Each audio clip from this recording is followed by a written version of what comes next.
So, welcome to this IOSH Future Leaders webinar, turning struggles into strengths, empowering women in OSH to navigate challenges and to build meaningful careers, with your future leader group members, Desma and myself, Julianne.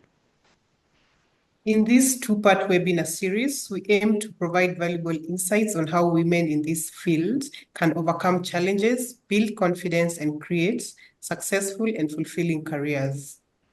Yeah, that's right. So, throughout today's session, we will be discussing key themes that affect women in our industry, including confidence, empowerment, and taking risks.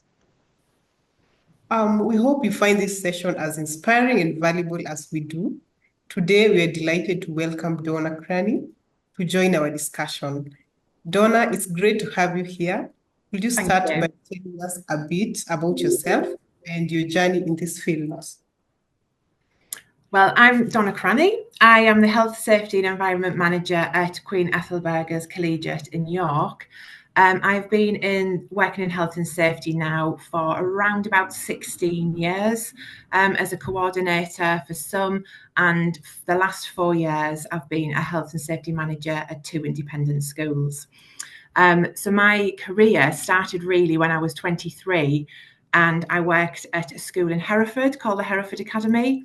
I took on my first position in management and health and safety. I had no experience in this field, so I'd absolutely taken a risk when I seen the opportunity arise. But I did have drive, determination, a positive attitude. And I do believe as a young leader in our industry, that can really go a long way. I remember my interview very well.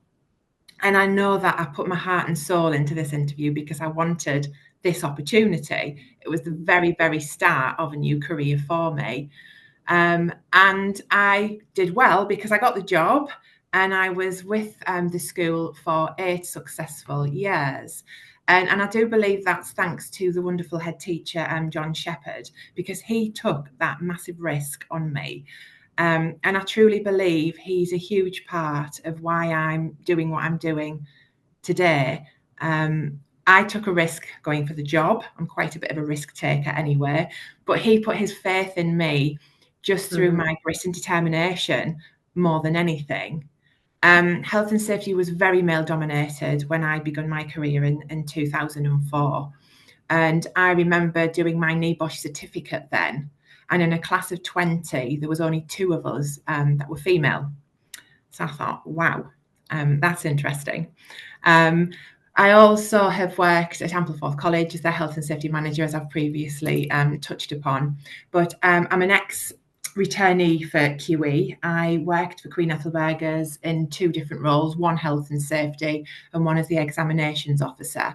And then I only left to promote, which is when I went to Ampleforth College. And then due to a restructure, I returned back to QE nearly 2 years ago as their health and safety manager, for which I am forever grateful for. I do love what I do.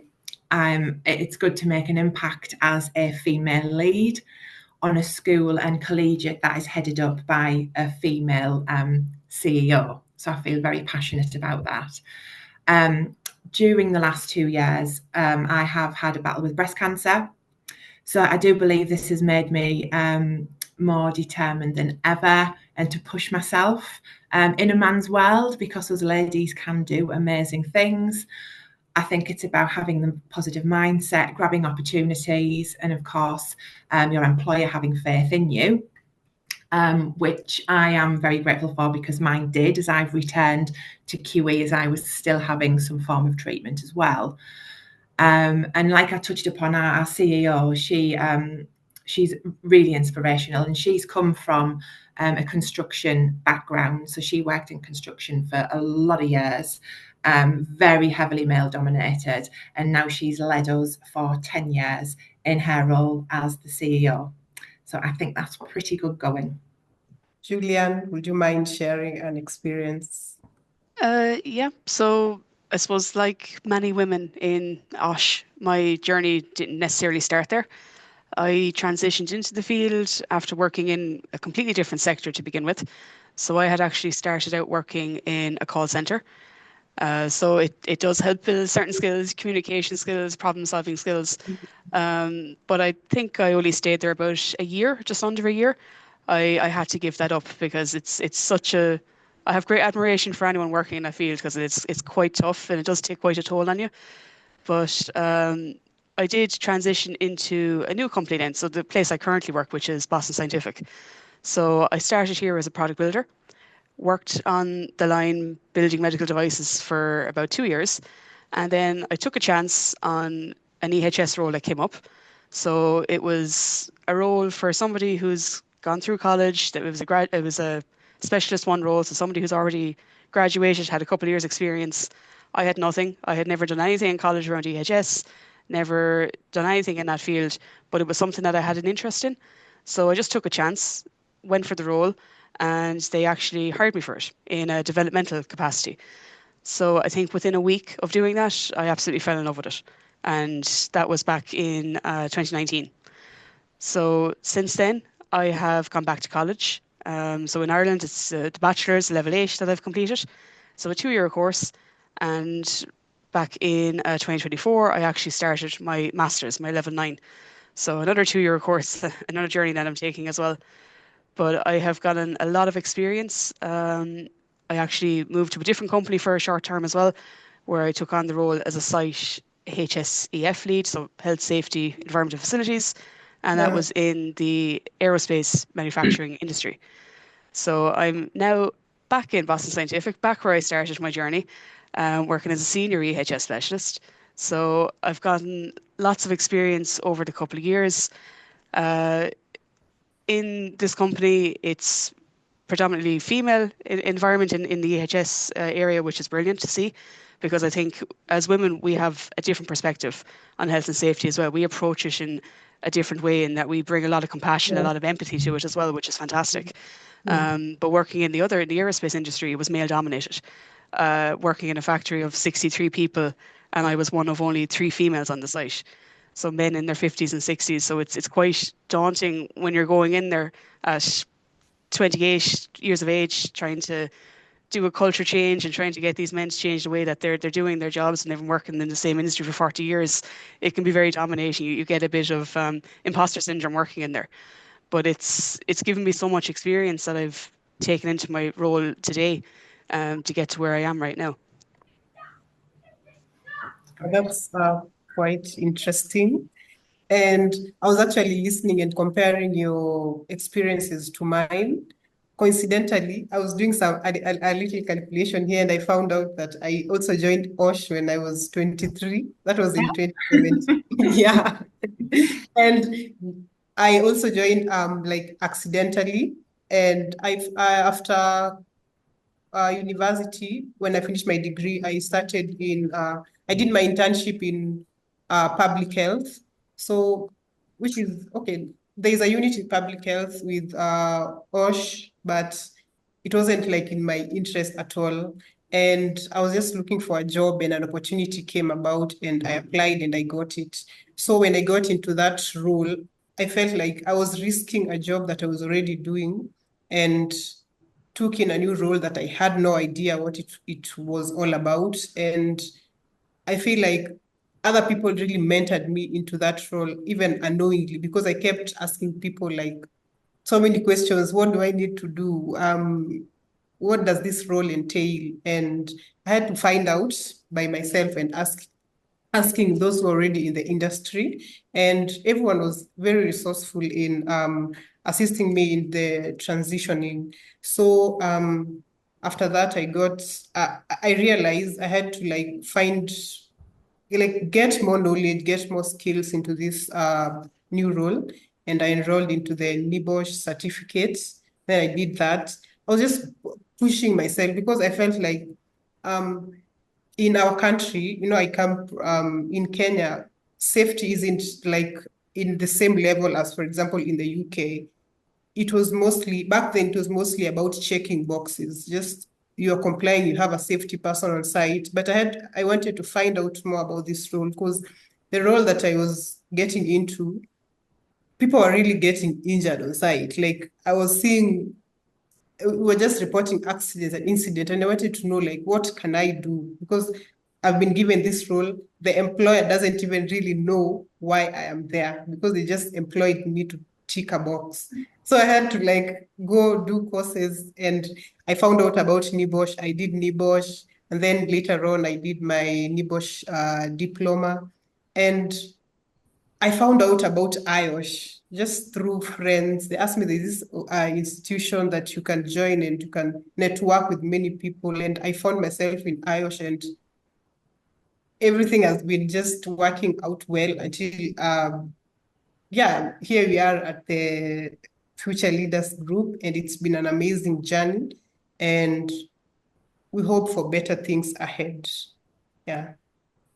I think we now dive into our first topic, confidence. As women, we often encounter challenges that test our beliefs in ourselves. But what if we could transform those challenges into opportunities to build our confidence and move forward? Yeah, exactly. And it's not always easy in Yeah.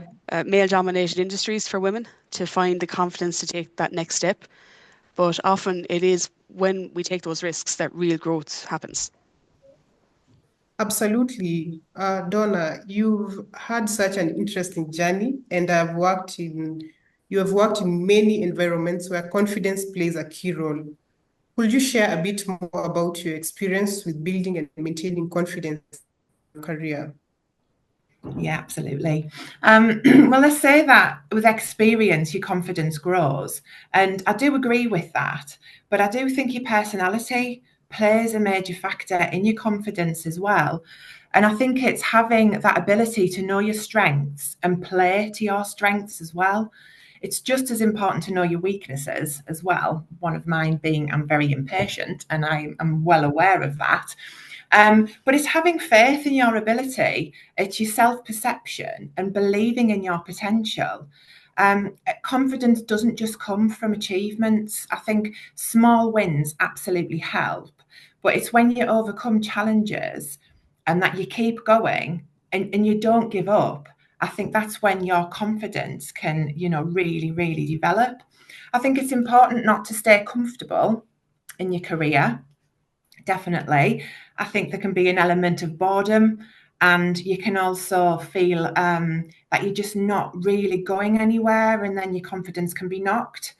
So I'd definitely say don't stay comfortable.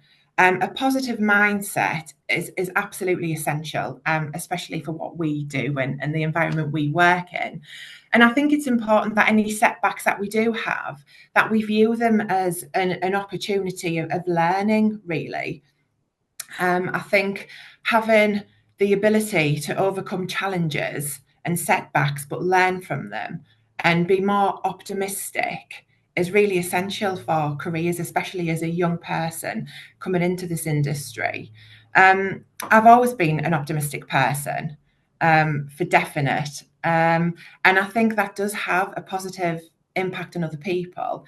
And just being that positive person has helped my confidence. I've got passion and I've got enthusiasm and that willingness to learn as well. I think continuous learning is super, super important. Yeah. Staying updated with your industry changes and gaining new skills as well can really boost your confidence. When I completed my NIBOSH diploma, I was absolutely thrilled that I'd achieved something which I thought was so big. Yeah. I was really, really pleased. And obviously the learning behind that, coming with using your own initiative and how you work with people has given me masses of confidence. Even halfway through my diploma was when I switched jobs and got my first management role. And although they could have had somebody with much more experience than me, again, I think having that confidence and the ability to try and work with people to implement modern change is super, super important. I'm a big advocate for self-development because it shows you're proactive, but it also shows how adaptable you are as well. I've recently completed my adult education training, so I'm able to deliver accredited training courses in health and safety now.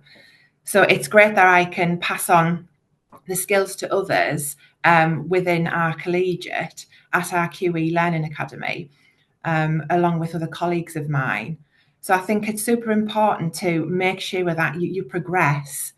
Networking, that does give you the confidence and building a strong professional network.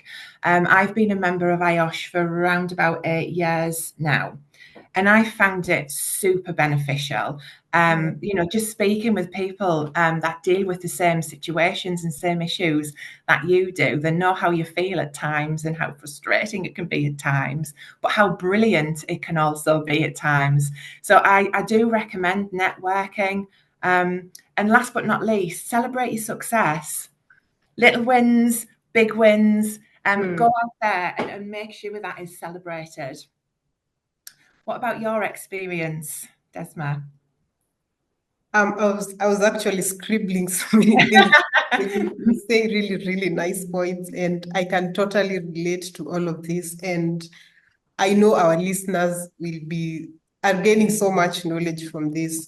I've said that I transitioned into IOSH from a totally different background, and I had the knowledge, but I constantly doubted whether I belonged in rooms, especially filled with, okay, you get into, for example, I started in construction, and rooms were filled with males who were engineers, technical experts, and they had to like seek my advice on something. So I was like, do I really know what I'm doing? And they were mostly men, and men can really challenge you as a woman, and you just have to do the continuous learning. And I'm surprised that you've already like done a course. You've said adult something, and learning actually does not stop. And I think that is what has put me ahead of my peers. After I did my IGC, my NIBOSH certificate, I did my diploma. After that, I didn't stop. I applied for these opportunities. I did short courses, and just knowing that to know what you're saying. You can be in a room and you're being asked maybe to give a safety advice, and you have no idea what they're talking about. But if you have the skill and the knowledge, you can be able to put yourself in a better position. And then something as simple as doing a toolbox talk and a safety briefing really helps, because I had to talk to people every day. I had to stand in front of people every day, whether they were older, whether they were younger, and talk to them. That really, really boosted my confidence. And also knowing your worth. I have done all these courses. I'm a part of this great group at IOSH, a part of another great group in another organization. And just being here means that I am worth, it has helped me like know my worth. And when I come to a situation where like I'm being challenged by people who feel like they're better than me, I remind myself that there's a reason that I'm here, and they could have chosen someone else, but it is me who is here. So when I get that, maybe the self-doubt, I constantly remind myself that there's a reason why I was chosen, and I was the one who was maybe the best for this position. If it was someone else, they would have gone for them. So yeah, how about you, Julian?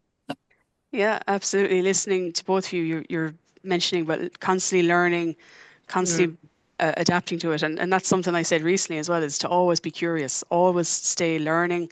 Yeah. And whether that learning is through the like formal education, which we've all gone down the route of, the hands-on learning on the job, through your mentorship, through peer-to-peer learning, whatever that might be, there's always opportunities to learn. And it's always going to build your confidence. Because for me, confidence wasn't something that I started with, definitely not. And it's something I've had to spend quite a bit of time building, but it's bit by bit. It's like stacking a stairs. You keep going on, and bit by bit through that experience, you'll start building that confidence. Because I remember early on in some of the meetings on site here, you would be in there with senior leadership or be in there with very senior managers, and they're asking very technical questions, and you're having to stand up in front of them and give answers, and you're just that imposter syndrome kicks in and you're thinking, Yeah. oh gosh, should I be here?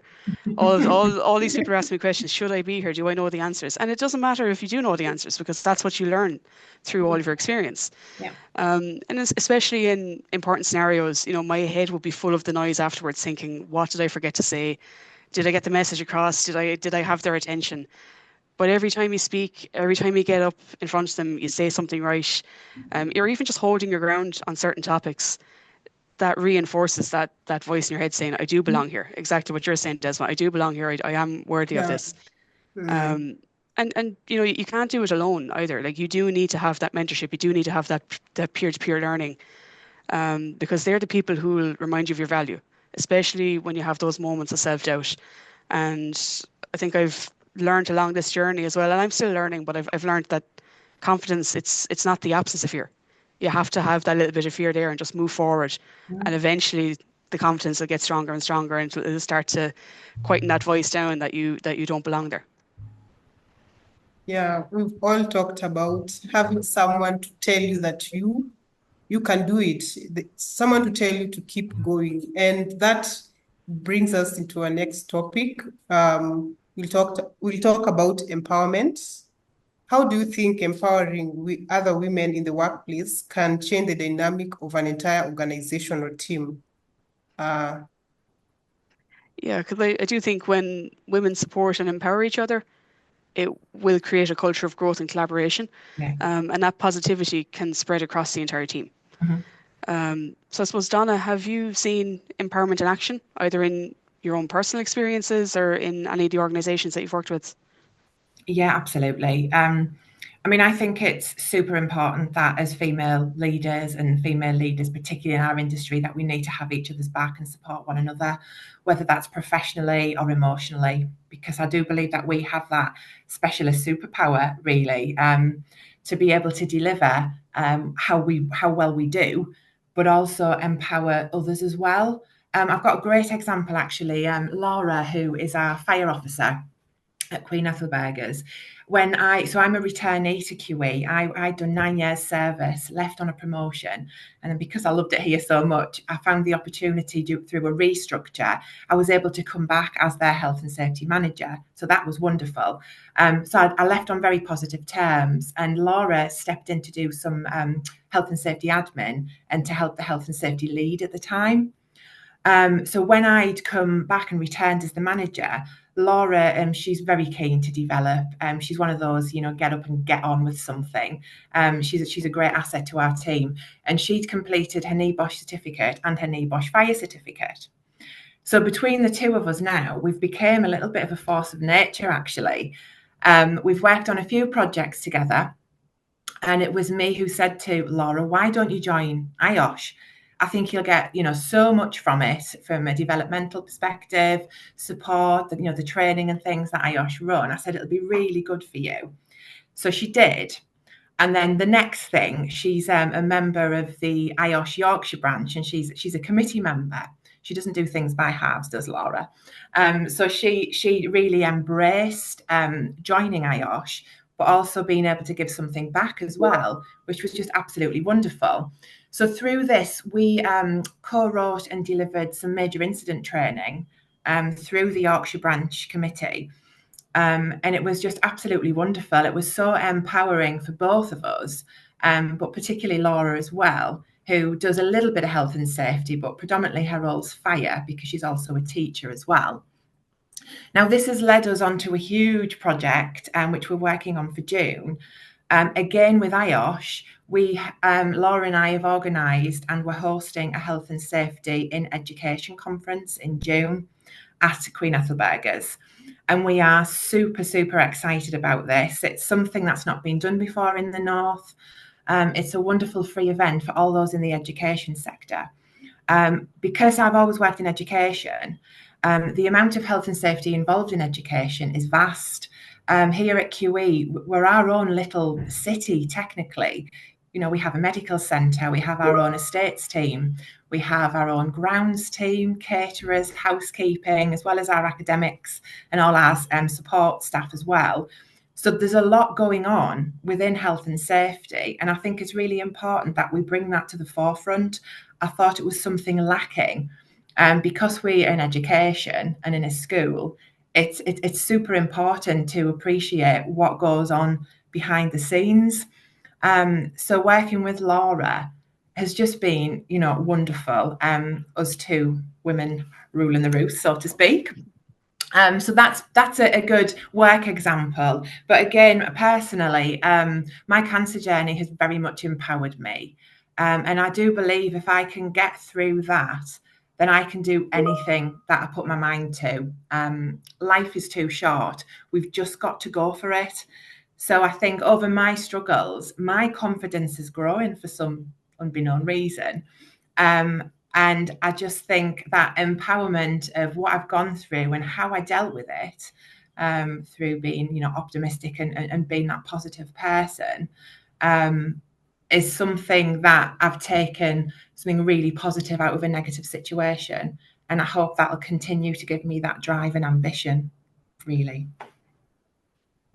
How I started, so it's been great guiding her into what she can do, the courses she can take part in, and just it's been a great experience. And I hope everyone finds a mentor, especially for women. Find someone to guide you, especially when you're getting like the self-doubt and the imposter syndrome. I would always talk to her. Maybe when I felt like things are overwhelming, I would ask her and like for guidance, and she will tell me that she experiences the same thing. And that was very eye-opening, like seeing someone who has been in the industry for more than 20 years telling you that they were nervous during a speaking role, and you wonder, like, you feel like if they're nervous, then it's something normal, and it makes you like continue believing in yourself and know that it's not a big deal. Everyone can be nervous, and you don't have to be perfect. You just have to do it afraid. Yeah. Julia, you can share your experience. Yeah, mine sounds very similar to you as well. Like early in my career, I've had different managers, I've had different people, I suppose, guide me and mentor me. And like most people, I'm sure you've come across maybe a blocker or somebody who has challenged you. We've all encountered them at some point. But having a leader around you to empower you is amazing. And I've had it quite recently, I suppose, in the last 18 months. My current manager, Frances, she has been brilliant at empowering me and giving me that level of confidence as well. And it could even just be small things like inviting you to sit in on high-level meetings or asking for your input on big projects, and things like that are amazing, because they have that sense of belief in you. And it's when you have a leader who can empower you, it's somebody who's able to see the potential in you before you even see it in yourself, which is brilliant. It makes you realize, and God, I'm quite important here, and it's a phenomenal boost to your confidence. And I try and pay that forward as well. Like I have a colleague here who I try and mentor as well at times, and quite similar to me. They're starting out early in their career, and they've had those same level of self-doubts that I had when I started out. And even just by encouraging them in small things, like to present at meetings and support them behind the scenes on different things, even just to give them the backing to say, you're doing a good job, you're doing it right. You can you can see their confidence grow significantly. And she is there now leading her own projects. She's backing herself, making definitive decisions all along the way. And you can just see the ripple effect. I'm having someone give me that level of confidence. I'm now passing it on to the next person. That ripple flowing down of empowerment it's amazing to see. And when you're boosting somebody else's confidence, it's boosting yourself as well. Mm. So Donna, how do you think women can overcome the fear of failure and take those calculated risks to try and achieve their goals? I'm going to have to use the word confidence, I think. It's having confidence in yourself and your ability. You know your stuff. And if it's something that you feel a little bit out of your depth or you don't know, then ask. We're all human. And even us, with the occupations that we do, we don't know absolutely everything. With our general knowledge, we've got a little bit of insight into most areas, but that's why we call in experts, isn't it? There's people that, you know, have a niche area that they have studied and that they are competent in, which is when you then involve them and bring them in, you know, whether it's consulting with others as well. So I think just build yourself up to be prepared. If you don't know something, ask somebody else or tell somebody, do you know what? I'll get back to you. I'll have a look into that and get back to you. It's not something I'm familiar with. So I think even if you are in a very male dominated environment, involve them with what you're doing and make them feel just as important, because then that's your way of kind of working with them and warming towards them. They need to get to know you and you need to get to know how they work. That was very much so when I came back as the health and safety manager at QE.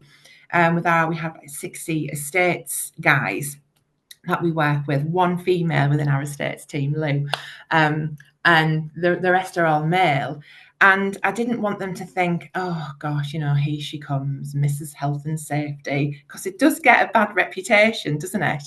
But I think just through my warmth and letting them know what my expectations were, but consulting them and involving them and being honest and open with them if I didn't know something, you know, getting back to them with what I knew, has really, really helped me progress. But I do think wit and humour goes a long way. You know, it's okay having a serious job, but it doesn't mean that we don't have a really good sense of humour as well. So yeah, wit and humour is definitely one of my superpowers whilst working with our estates team. And I think it's sensible health and safety. Think about sensible health and safety and just be that positive influence, work together, involve the right people. And then that's when your team does come together and you succeed. And then that risk that you've taken, that calculated risk, working as a team can absolutely make you overcome that fear. Particularly if it's something that you're struggling with, someone's asked you something and you don't know, have that confidence to say, I'm not sure, but I'll find out. I think that's crucial. Yeah, I'd agree. I think calculated risks they don't need to be flashy. It doesn't need to be something that you need to dive headfirst into. And you don't need to know all the outcomes beforehand. You don't need to preempt everything.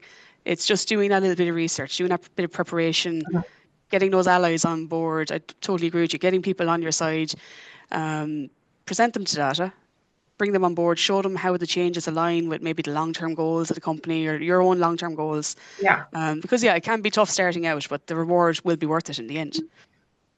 I think I've learned as well, like some of the biggest risks I've ever taken in my career, you know, they don't look so risky on the outside. It could be something as simple or as intimidating as putting your hand up for a role like I did that you don't feel qualified for, or even challenging people who've been in that role for longer than you, or even more senior managers or senior leaders on safety concerns. Trying to push out a new initiative or push a new initiative on them for something that, you know, it's the old dog thinking, well, if it isn't broke, why do we need to fix it? You know, those sort of things. Trying to push new initiatives on those as well. They're not flashy risks, but they're very meaningful ones as well, because they do require that strong sense of self-belief in yourself as well, that you're that confidence again, that you're able to do it. And often those risks, even though they might be small, they can lead to better clarity as well. Because even if it doesn't pan out, it doesn't work out perfectly, and it might be a small failure, you've still learned from it. Because some projects, you know, they do hit roadblocks, and, you know, sometimes when I've doubted myself after speaking up, even after taking the risk, you're learning from it as well. You're learning how to do it, a different approach next time, do it better next time as well. Those things are invaluable, because afterwards you're thinking, well, I survived. Yeah, I've gone through it. I can adapt now and change it the next time as well. And they can be scary, but that's when you see the real progress, I believe, as well. Yeah. How about you, Desma? As I was listening to both of you speak, the role that I'm currently in is a managerial role.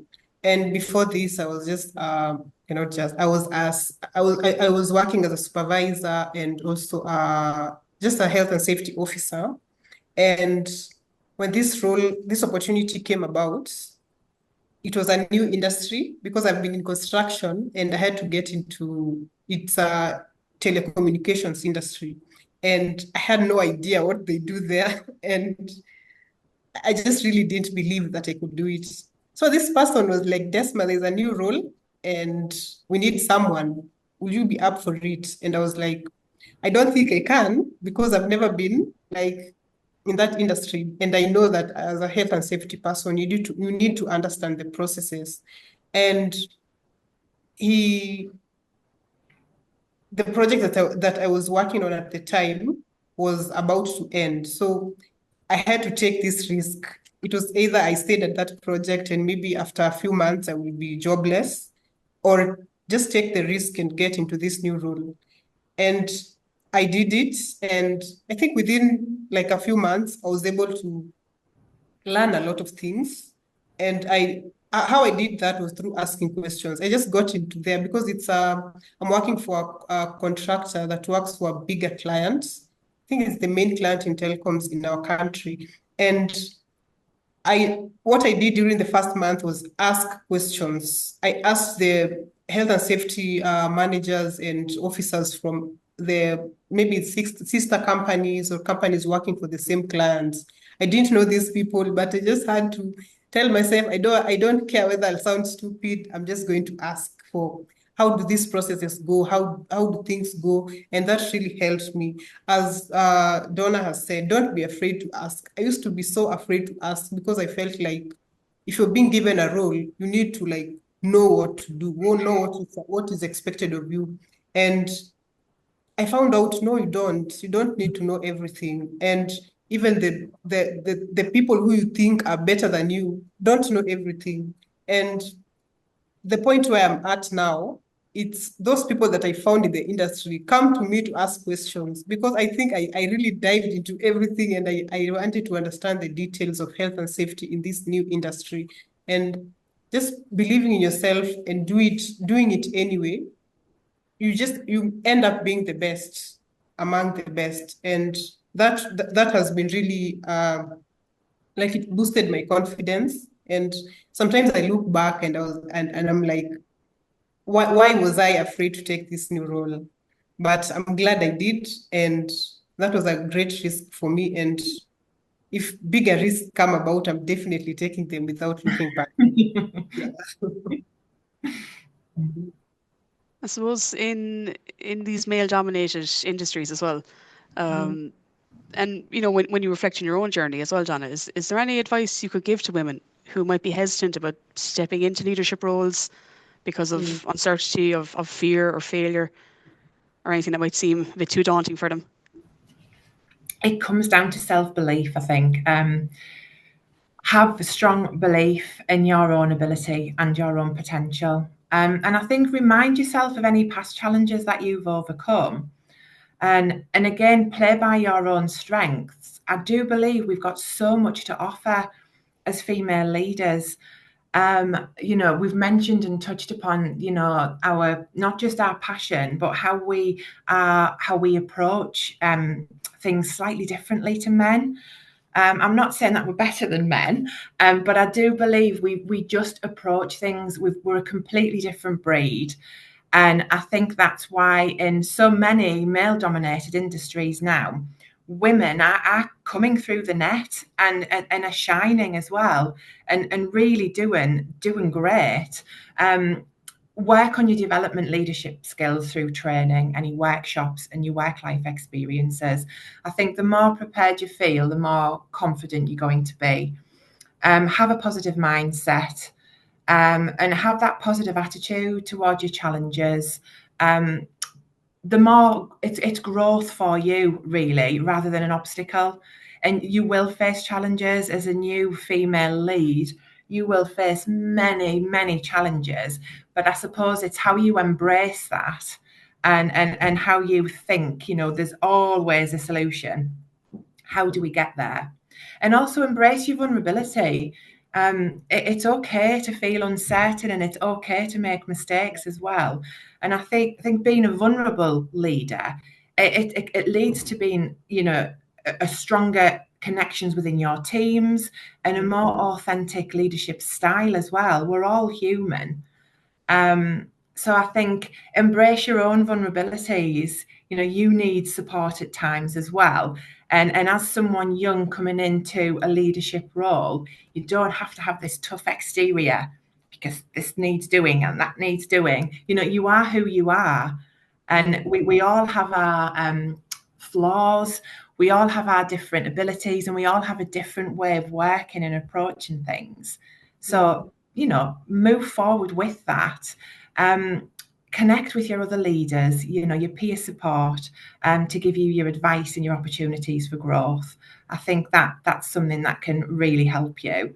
And don't be afraid to take a risk. Step out of your comfort zone, because if you do, that can lead to significant growth, and then that takes us right full circle back to how we gain our confidence, really, as leaders. Yeah, no, I'd agree. I think we kind of mentioned it a few times throughout as well. Fear is normal, and it can show its face in many ways. I think even at the very start of this webinar, before we started, we were even saying, oh, we're all nervous, and I think it's that we're afraid that we're going to say the wrong thing or we're going to stumble up on what we're talking about. And that fear is normal, because that's what's happening the whole time. That's what's going to build your confidence if you just kind of try and push through that, push past that fear. And I've had it as well in, again, I'm using the same term, the imposter syndrome. You know, for a long time, I had that fear that I had to have every box ticked off before I would apply for different roles, different opportunities. And at the same time, I would watch other people, sometimes men, put themselves forward for that same role with half the qualifications, but twice the confidence. And that's the thing. It's applying. You might not necessarily feel ready. And I've had people say this to me as well. You know, don't just wait for it to happen. You know, you have to grab it with two hands. You have to go for it. Apply for it before you feel ready, because that's when the growth happens. It's after you do that. That's when you learn from it. Because leadership, it's I'm assuming, you know, it's not something that you will perfect. You can't learn it before you do something. You have to grow into that role.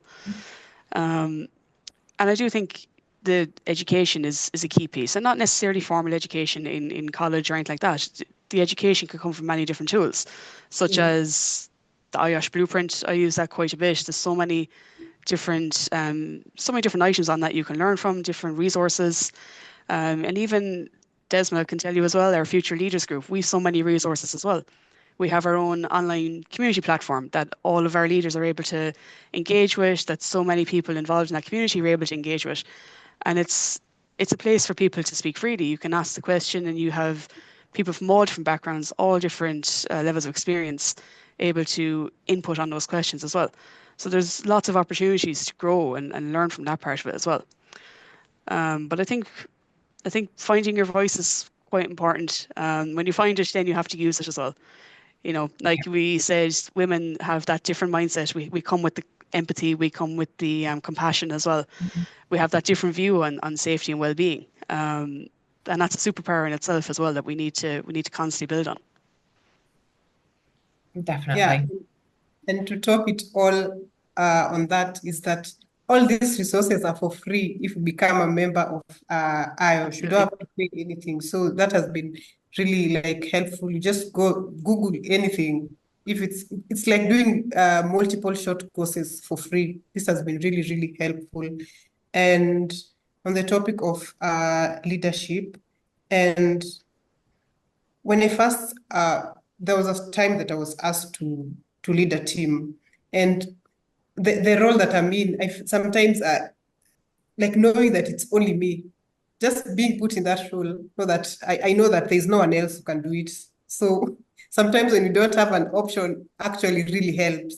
So if there's maybe a project you're starting and there's no one else, you just have to do it, and you have to find the resources. If there's something that you don't understand, I don't hesitate to ask those who have been like already, who have done it already, and just believing in yourself and believing that you've done it, and also reminding myself of my successes before.